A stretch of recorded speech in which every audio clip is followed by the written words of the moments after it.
ocasión, atendiendo la invitación que hemos hecho, abierta y por instrucciones del IEM, del INE y además por convicción propia, esta televisora, hacemos invitaciones abiertas a todos los candidatos para que vengan a exponer sus plataformas, sus puntos de vista. Hoy está con nosotros el arquitecto Sergio Solís Suárez, quien es candidato del Distrito 12 a la Diputación Local con cabecera en Ciudad Hidalgo. Él ha estado aquí ya en otra ocasión tocando los temas de interés, pero sobre todo pues de políticas públicas que él en un momento pudiera ayudar a implementar a través del Congreso si el voto ciudadano lo lleva al Congreso del Estado. Bienvenido, arquitecto, gracias por atender esta invitación. No, al contrario, me voy a... Sí, por favor, para que... Para sacar, estamos en... Se inicia bien. Sí, pues al contrario, gracias por la invitación y qué bueno que hay la oportunidad de estar aquí platicando con los televidentes, los amigos de este Distrito 12, con cabecera en Hidalgo. ¿Cuántos municipios abarca? 4.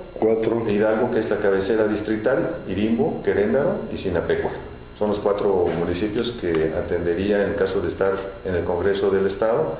Sería pues mi responsabilidad directamente con la población de estos 4 municipios, que son alrededor de 156,000 habitantes que votan, sí, pero son más de 250,000 los habitantes de estos 4 municipios. Sí, es este distrito electoral federal y estatal del Oriente, pues geográficamente es el más grande en la parte nororiente, geográficamente, y por habitantes pues tienen de igualarse todos, ¿verdad? Más o menos.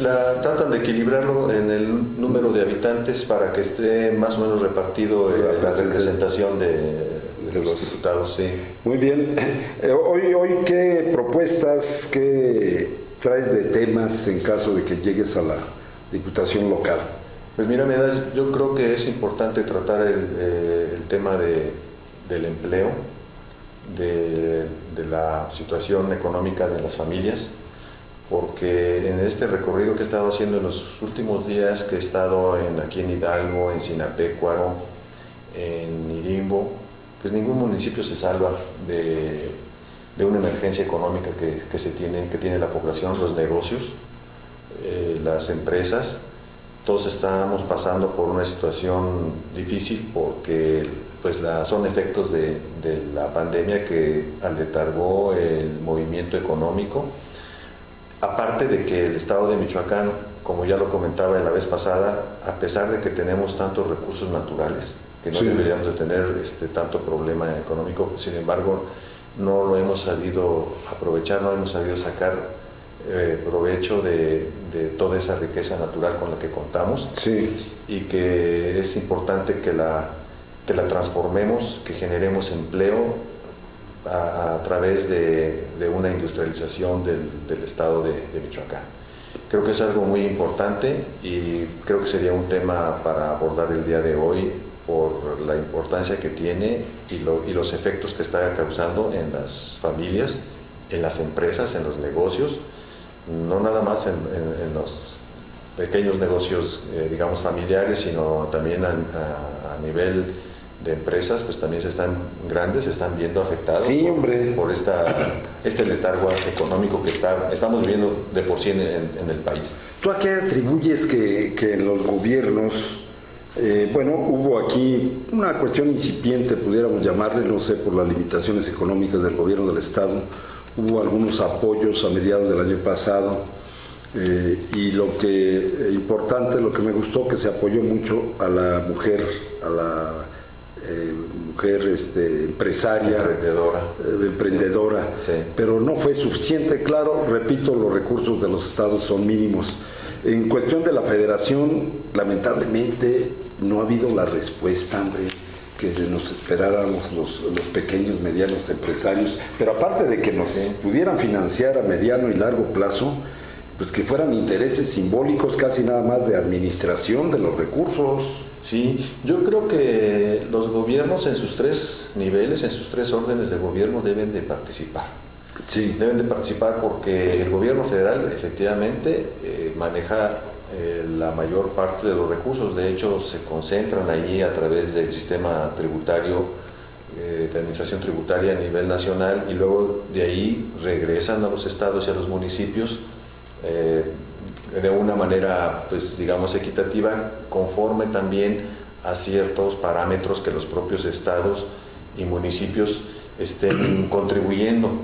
Aquellos municipios que tienen ya una estructura un poco más adecuada, que están los contribuyentes pagando su impuesto predial, el agua potable, negocios que estén aportando a la economía, esos estados son los que reciben, los que producen más Producto Interno Bruto.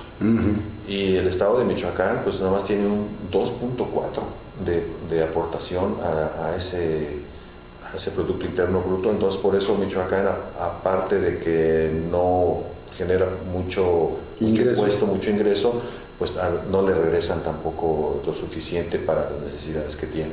Se había de tomar en cuenta, Arqui, la aportación de los productos primarios con un mayor valor agregado, con un mayor valor intrínsecamente. Michoacán aporta mucho en agricultura, en todos los ramos, ¿no? Sí. Y la otra, que se tome en cuenta los ingresos de divisas de nuestros paisanos. Esas no las quieren tomar en cuenta para repartir la lana.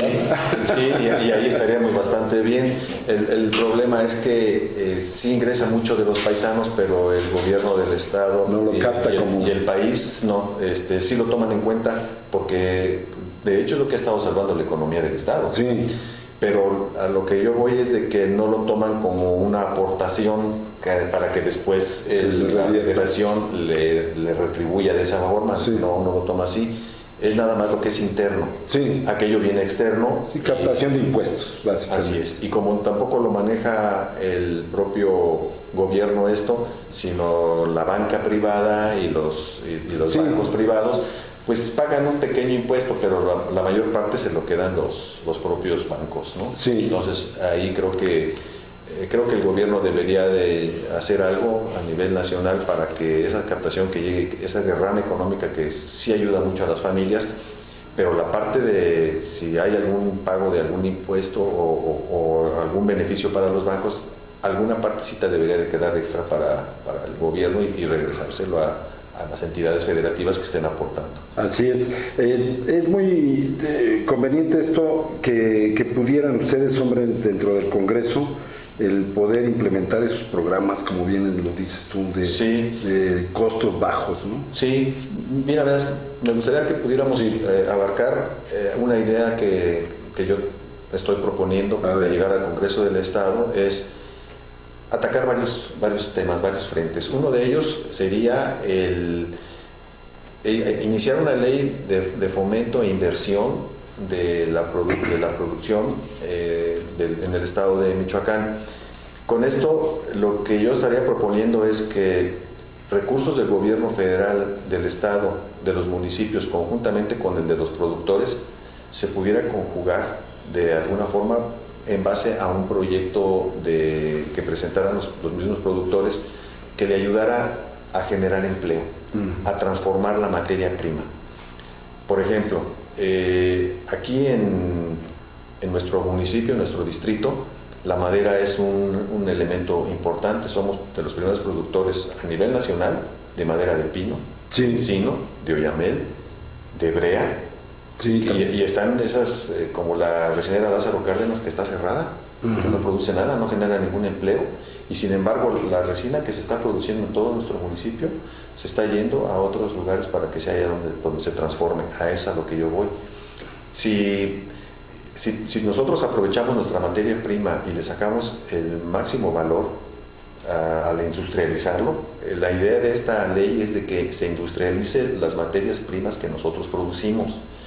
Desde el limón, que en Apatzingán, en la zona de allá, de la zona poniente del estado, todo lo que es la ciénega, desde el aguacate, que sale toda la parte de Uruapan, toda esta zona, la fresa aquí en Marabatío, las berries en la zona de Zamora, también de frutas, de frutillas, la guayaba aquí en nuestra zona oriente, en fin, tenemos muchos productos que todos se van de manera básica hacia otros estados o a Estados Unidos, como en el caso del aguacate, y ahí es donde se vende masivamente, y es donde se transforma. Y se puede hacer muy bien. Por ejemplo, yo vi que ya estaban haciendo el aceite de aguacate. Sí, sí. Entonces, pero eso lo hacen algunos productores, y yo creo que con muchos problemas y muchos sacrificios, porque yo creo que no llevan ahí inversión del gobierno federal, o al menos apoyo del gobierno federal, del estado, mucho menos del municipio. Si se conjugan estos tres órdenes de gobierno para apoyar a los productores para que transformen su materia prima en productos terminados y generen el empleo, creo que ese sería algo que precisamente está demandando la sociedad del estado de Michoacán. Aquí no hay oportunidades, se van a Querétaro o al estado de México, sí, o a Jalisco, donde están industrializando los productos que ellos mismos generan o que traen de otros lugares. Aquí en el estado de Michoacán el colmo es que llega materia prima o mercancía terminada al puerto de Lázaro Cárdenas, pasa todo el ferrocarril, cruza todo el estado de Michoacán, sí, de occidente a oriente, y se va a Estados Unidos con productos terminados o con productos básicos, pero el estado de Michoacán no sirve como infraestructura para pasar. O se van a Guanajuato o a Monterrey. Para transformarlos. Ahí es donde la industria está apoyando. Y se van de aquí a trabajar allá. Sí. Otra cosa, qué bueno que mencionaste esto, arquitecto.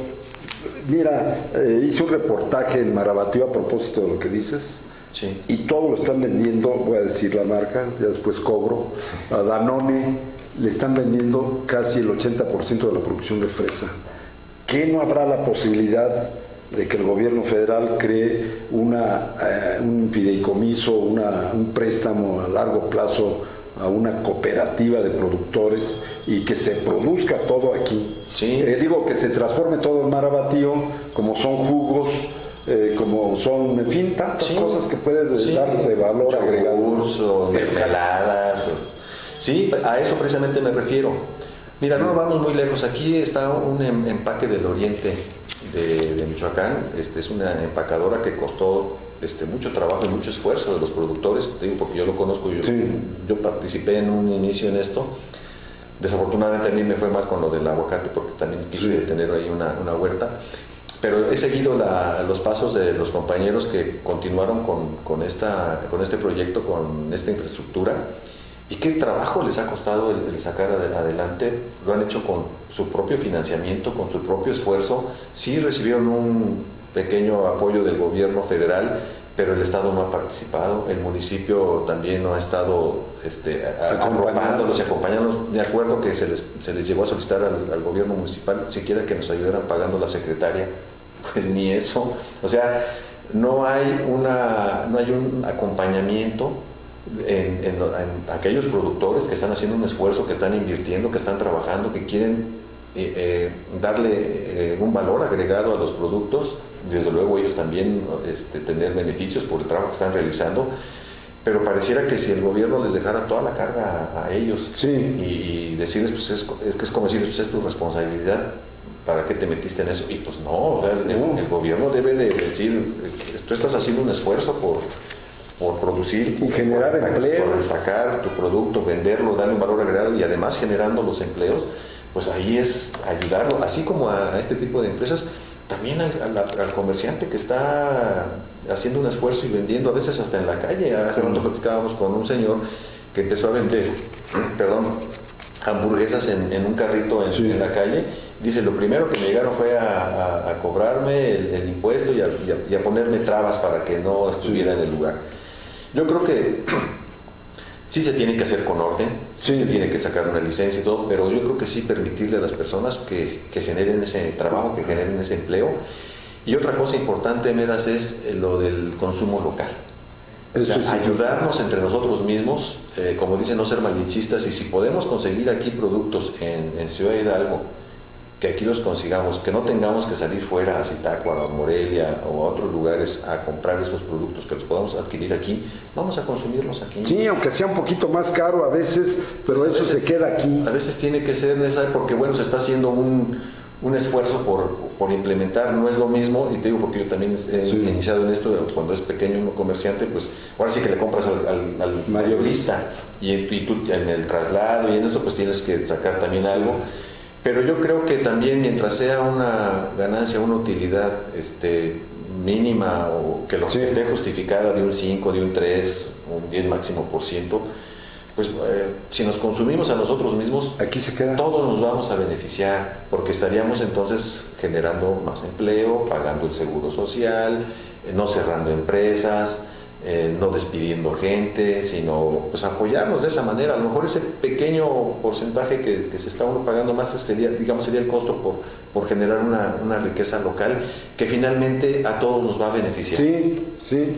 Habrá menos efectivamente. delincuencia, menos robo, menos problemas por drogadicción, porque la gente está trabajando, porque los jóvenes que se están educando tenemos el módulo de la Universidad Michoacana, tenemos el tecnológico, son estudios superiores de calidad, Sí. que nuestros jóvenes se tienen que ir a otros lugares porque no podemos darles el trabajo y el empleo. Entonces, por un lado, a eso iba yo hablando de una manera global, por un lado, pues con leyes, con propuestas que vayan incentivando al productor, que el gobierno se sienta comprometido con los productores, con la gente que está trabajando para apoyarlos con intereses bajos, porque pues a veces el gobierno sí te presta dinero, pero te cobra casi los intereses muy similares a los del banco. Comerciales, Sí. a los banqueros. Entonces, ¿dónde está el apoyo? Tiene que ser mínimo. O sea, todos tenemos que hacer un esfuerzo. Principalmente, creo que al gobierno ahorita le toca mucho de eso. Por eso es importante que las personas que pretendamos llegar a un cargo de elección popular, pues tengamos se tenga esa sensibilidad, se tenga conocimiento sobre todo este tipo de situaciones que se presentan, y también pues que sea gente pues de trabajo, que sea manejado de manera honesta, transparente, todas aquellas cualidades para que esa persona cuando llegue a esos encargos pues pueda hacer esas aportaciones, ¿no?, de beneficio para la sociedad. Fíjate, hoy el gobierno federal está invirtiendo no sé cuántos miles de millones de dólares en la línea del tren del sureste. Eso lo pudo haber concesionado a 10, 20 años o 30 si usted quiere, pero no hubiera desviado un solo centavo en un proyecto que no es tan necesario, y menos ahorita con relación a la pandemia. Ahora resulta que están financiando indirectamente a las grandes constructoras de México con esas obras. Fíjate nada más. Sí. Hay temas que sí son sociales. Sí. Yo creo que ahí si el presidente quisiera generar, desarrollar esa zona, que es cierto, tiene mucha riqueza también natural, hay que desarrollarla, sí, pero a lo mejor invertir una parte nada más pequeña, y la otra que lo hagan, pues compartir pues este proyecto en donde el gobierno pues sí intervenga a lo mejor, porque tendría a lo mejor un ingreso, pero no todo, o sea, porque entonces sí se lleva todo el recurso, hace falta en otros lugares donde también se necesita que no baje la economía, pero y sí invitar a la inversión privada para que le ayudara. Yo te aseguro que ahí la inversión extranjera podría venir y regularla, o sea, decir, bueno, mientras no tengas a lo mejor la mayor parte de las acciones, ¿verdad? Cuidar esos aspectos, pero sí que vengan y que entren, porque entonces le da un respiro económico para que entonces el gobierno tenga facilidad de apoyar a los otros empresarios o otros pequeños comerciantes que necesitan ese pequeño empujoncito para poder salir adelante, sobre todo en esta situación difícil que se está viviendo. Yo creo, Medas, que ahorita estamos en una emergencia económica en las familias y sobre todo en las de escasos recursos. Me ha tocado hablar con personas que me dicen no tengo para comer hoy. Sí. Híjole, eso sí está grave, porque esa situación que se presente en familias, y esto me lo dijo un señor, y luego más adelante, al siguiente día, una señora que también estaba en el mercado y dice, mire lo que llevo, abrió la bolsa y llevaba cebolla, chile, jitomate, lo elemental. Dice, bueno, más voy por las tortillas, frijol. Dice, porque esto es lo que le voy a dar a comer a mis hijos. Así es. Así difícil está la situación. Por eso yo creo que ahorita todos los candidatos o todas las personas que pretendamos llegar a ocupar un espacio en cualquiera de los servicios públicos que se está ahorita pues promocionando en estas elecciones, desde la gobernatura, el diputado federal, el diputado local y el presidente regidor municipal, o los regidores, todas las personas que pretendemos llegar a ocupar un encargo de este tipo, tenemos una gran responsabilidad y tendríamos que trabajar mucho en eso, en lo de la alimentación, en cuestiones muy básicas. Sí, ya con eso nos conformamos. Sí, y como dices tú, aquello que esté a lo mejor no tan justificado o que no esté de primer orden, pues redirigirlo, ¿no? A lo mejor sí, no terminar con esos proyectos que creo que también pueden ser importantes, pero no apostarle muchos recursos a ello. Sí, más en estas circunstancias. Sí. Ya de por sí estaba paralizada la economía al ingresar este gobierno, y no es que le esté tirando al gobierno directamente, pero a ciertos proyectos. Yo creo que ahorita inclusive hasta podría reconsiderar el presidente en algún préstamo. Sí. Porque él había comentado que ahorita no debería el país está bien, es buena política que no endeudes al país, pero cuando ya llegas a una situación crítica, si tú no le das un empujón, si no le das un respiro a las empresas, a los que generan el empleo, a los que generan la economía, pues vamos a caer en un círculo vicioso en el que se va a ir poniendo cada vez peor la situación. El gobierno no va a tener recursos para que pueda captar para luego volverlos a regresar, y entonces ahí sí podemos llegar a una situación crítica más de la que ya estamos. Y ahí es donde entra parte de la corrupción en los últimos 30, 40 años. Mira, si te prestan a ti dinero internacional de la banca internacional, canalízala a los pequeños empresarios con un interés bajo. Están cobrando el 1, el 2% anual, arquitecto. Sí. Aquí los bancos comerciales te cobran 4% mensual. Es un robo. Sí. En cambio, si lo hace el gobierno y a mí me cobran el 1%, que alcanza, que viene siendo el 12% anual, alcanza perfectamente para pagar lo que se pidió prestado, que no lo toque el gobierno, que sea a pura inversión directa de iniciativa privada, y le queda lana al gobierno, incluso pagando nosotros como comerciantes y empresarios el 1%. Sí, es que se debe de ver la economía de, tú tienes un negocio que si no le inyectas lana, se te va a ir abajo cada vez más y al último vas a tener que cerrarlo, pues entonces cuando recurres al crédito, ¿no? Y al crédito en mejores condiciones. Claro. El país está en una situación muy parecida a esa, que si en un momento dado no te alcanza tu captación y necesitas traer un recurso externo, desde luego en las mejores condiciones de rendimiento, para que tú a su vez también lo des en las mismas condiciones, porque eres gobierno, no tienes por qué ganar, pero empiezas a hacer revolvente el dinero, a generar empleos, a generar riqueza, a generar trabajo, que es lo que se necesita, es lo que se requiere. En fin, pues son los planteamientos que se están haciendo, y que de llegar al Congreso del Estado, en mi caso, pues estaría trabajando. Estoy plenamente consciente de esto, de que hay que ayudar a la gente, sobre todo ahorita la más necesitada, en aspectos de la economía, de empleo, de vivienda, cuestiones básicas, Ahorita es algo que estamos a ese punto de regresarnos a lo básico, de la alimentación, a vivienda, pasando por la salud, educación, que son las cuestiones básicas que no debe de, y la alimentación que no debe de faltar en todo hogar mexicano. Así es. Ojalá que sí, en caso de que llegues tú al Congreso con el voto ciudadano, sí pudieras impulsar eso, y todos los candidatos, un crédito sanos, a bajo interés, a mediano y largo plazo, porque si no, no vamos a sacar adelante a la gente que es empresaria. Y digo empresaria porque al que se autoemplea, que necesita herramienta para ser fontanero, él es también empresario. Una pequeña fondita, el herrero, el plomero, el electricista, en fin, todos requieren apoyo para poder trabajar y salir adelante con sus familias. Ojalá que así sea. Pues gracias, son temas muy interesantes, y yo creo que en la medida en que ustedes con visión puedan impulsar esto, pues yo creo que tienen todo el apoyo del pueblo cuando las cosas se hacen bien y se proyectan bien. Pues esperemos que este próximo 6 de junio la gente nos beneficie con su voto, y nosotros regresaremos precisamente a la gente de esa misma manera, un trabajo que les ayude a salir de la situación en la que estamos. Gracias al arquitecto Sergio Solís Suárez, quien es candidato del Partido Verde Ecologista en el Distrito 12, con cabecera en Hidalgo. Gracias.